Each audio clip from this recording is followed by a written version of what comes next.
Hello, people. Time to dip your toes in the Word for Sunday, June 3rd.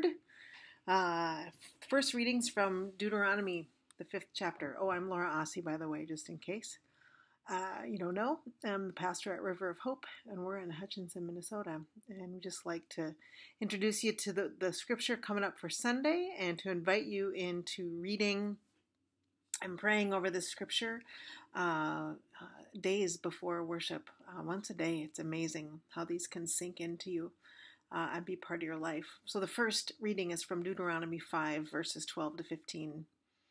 Observe the Sabbath day and keep it holy as the Lord your God commanded you. 6 days you shall labor and do all your work, but the seventh day is a Sabbath to the Lord your God. You shall not do any work, you or your son or your daughter, or your male or female slave, or your ox or your donkey, or any of your livestock, or the resident alien in your towns, so that your male and female slave may rest as well as you.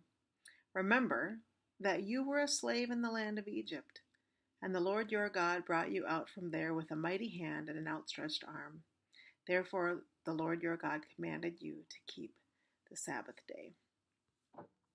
And then there will be a reading from Psalm 81, I believe is the psalm. And then, but then I'll just read to you from the Gospel, which is from Mark. Just pulling it up here. Mark 2. Also about the Sabbath. One Sabbath he was going through the grain fields, Jesus was, and as they made their way, his disciples began to pluck heads of grain, and the Pharisees said to him, "Look, why are they doing what is not lawful on the Sabbath?" And he said to them, "Have you never read what David did when he and his companions were hungry and in need of food? He entered the house of God when Abiathar was high priest and ate the bread of the presence, which it is not lawful for any but the priest to eat, and he gave some to his companions. And then he said to them, the Sabbath was made for humankind, and not humankind for the Sabbath. So the Son of Man is Lord, even on the Sabbath." Again he entered the synagogue, and a man was there who had a withered hand. They watched him to see whether he would cure him on the Sabbath, so they might accuse him. And he said to the man who had the withered hand, "Come forward." Then he said to them, "Is it lawful to do good or to do harm on the Sabbath, to save life or to kill?" But they were silent. He looked around at them with anger. He was grieved at their hardness of heart, and he said to the man, "Stretch out your hand." And he stretched it out, and his hand was restored. The Pharisees went out and immediately conspired with the Herodians against him, how to destroy him. Boy, well, I wonder. My questions are, how important are rules? How important is it to keep the rules when the rules are hurting people?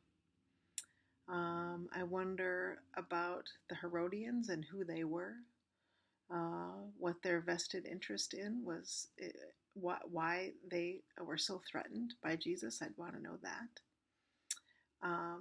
And then I guess I start to ask questions about Sabbath in my own life.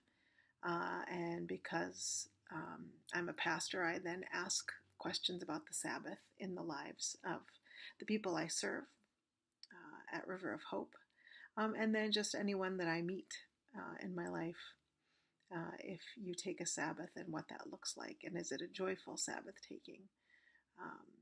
What does it mean to work, and what does it mean to take a breath from work? And what does it mean to actually really take a breath? Ponder these things. Just read over the scripture each day this week and let it sink in. Let that be your prayer, and see how this scripture might take root in your life, might find footing in your life, and see if you can see God at work in these words in your life too. Peace be with you, my friends, and God is with you.